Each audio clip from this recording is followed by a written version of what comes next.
이번에 본 영화는 We Live in Time이라는 영화입니다.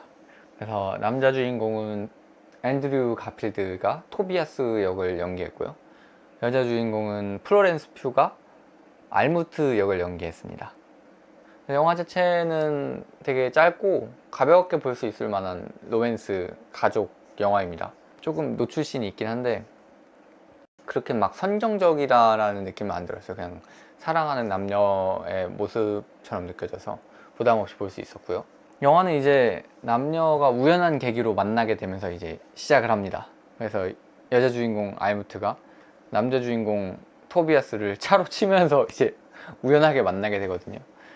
그러고 나서 이제 사랑에 빠지게 되는 그런 전형적인 로맨스 영화입니다. 서로 이제 사랑을 하고 티격태격하고 이러면서 한 10년 정도 시간을 가지고 만나는 과정을 그렸는데 그 중에서 제가 조금 인상 깊다고 생각한 부분은 몇 가지가 한 두 가지 정도가 있었던 것 같아요.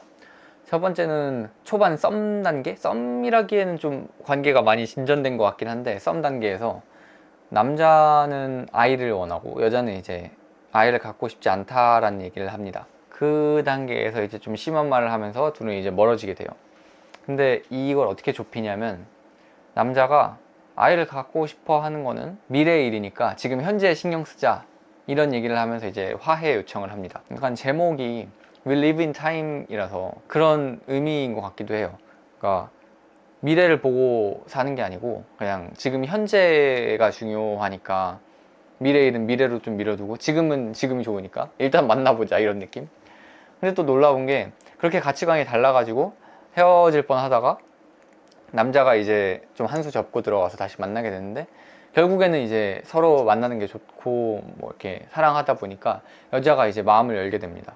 그래서 원래는 아이 생각이 없었던 사람이었는데 아이도 가져볼 수도 있겠다라는 가능성을 가지고 그런 생각이 변화하는 과정을 그려주는 게 너무 아름다웠어요, 그게. 그리고 두 번째 포인트는 여자가 암에 걸린 상황인데 얼마 남지 않은 시간을 이용해서 뭔가 명성, 업적을 쌓으려고 하고 남자는 조금 더 가족에 충실하길 바라는 마음에서 조금의 트러블이 있어요. 그렇게 심한 트러블은 아닌데 이 과정에서도 이제 남녀가 가치관이 다를 때 어떻게 조율할 것인가에 대한 생각을 해볼 수 있는 것 같아요. 약간 전통적으로 남자가 조금 더 그 가정보다는 일이라든지 그런 걸 중요하게 생각하고 여자는 가정을 중요시하는 게 이제 전통적인 사고방식인데 그거랑 조금 다른 것 같아서 색다르게 다가왔던 것 같아요. 만약에 남자가 일, 여자가 가정 이런 식으로 하면 조금 진부하게 느껴졌을 수도 있을 것 같은데 그걸 꼬은 것 같습니다. 왜 그렇게 아픈데 치료를 더 중요하게 생각하지 않고 몸을 갈아가면서 이제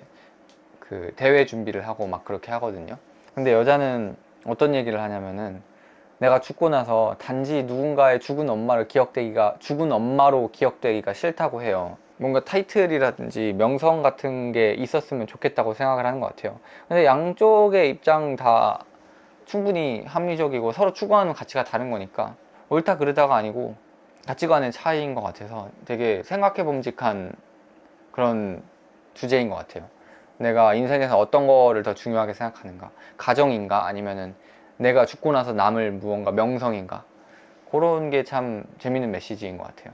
영화는 전반적으로 시간 순서가 막 뒤죽박죽 하거든요. 그래가지고 처음에는 이게 막 전체가 10년이고 막 5년 앞뒤로 왔다 갔다 하니까 저는 맨 처음에 플로렌스 퓨 얼굴이 헷갈려가지고 무슨 다른 여자인가 싶기도 했는데 그걸 짜맞추는 게 되게 지루하지 않게 만들어줬던 것 같아요. 얘기가 설명도 없이 막 이렇게 왔다 갔다 하거든요.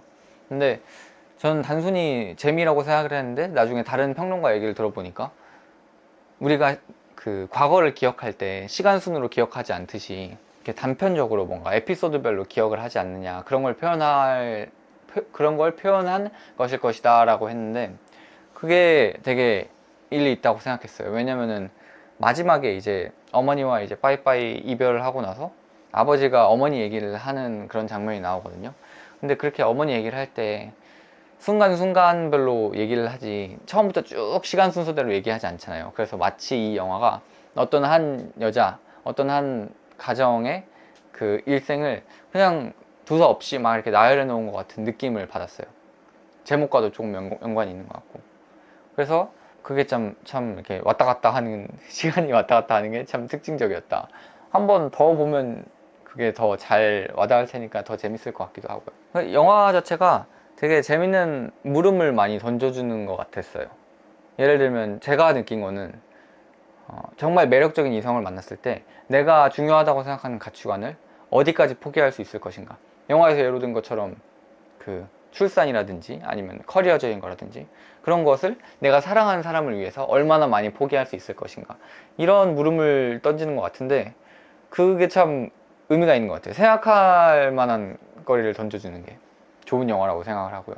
근데 조금은 당연히 그 비현실적이라고 생각하는 거는, 남녀가 만나는 과정에 있어서 뭔가 이 남자의 어떤 면이 좋고 이 여자의 어떤 면이 좋고 이런 건 전혀 없이 그냥 서로가 매력적이라서, 서로가 되게 비주얼이 좋잖아요. 그래서 매력적이라서 그냥 만나게 되는 것 같아요. 그냥 잘생기고 예쁘니까. 그런 점은 그냥 아무 생각 없이 넘어갔지만, 생각해보면은 뭐 인성이 좋다던가 뭐 열심히 하는 모습이 좋다던가 예의가 바르다던가 이런 것도 아니고, 그냥 그냥 어쩌다 보니까 바로 만나자마자 잠자리 하고 막 그렇게 후루룩 흘러간 느낌인데, 뭐 그만큼 이성적인 매력이 더 중요하지 않나 생각도 들고 그렇습니다. 그러니까 이성적인 매력이 있는 상대를 만났을 때 내가 얼마나 많은 내 가치관을 포기할 수 있을 것인가, 이런 물음을 던지는 것 같아요, 제 생각에. 그리고 연출도 너무 사실적이었고요. 몰입도 너무 잘 됐습니다. 중간에 출산이라든지 그런 걸 준비하는 씬이 있는데 너무 사실적이어가지고 딴 생각이 안 들었어요. 그냥 집중하게 됐었던 것 같아요. 그런 면에서도 되게 훌륭한 영화라고 생각을 하고요. 처음 영화를 보고 이것저것 한번 떠들어 봤습니다. 책보다 뭔가 내용이 별로 없어가지고 말할 거리가 많지는 않은 것 같은데, 그냥 가볍게 얘기하기 좋은 것 같아요. 본 친구가 있으면 같이 떠들거나 그렇게 잡담이라도 할 텐데, 본 사람이 없어가지고 유명하지 않은 영화라 그렇습니다. 감사합니다.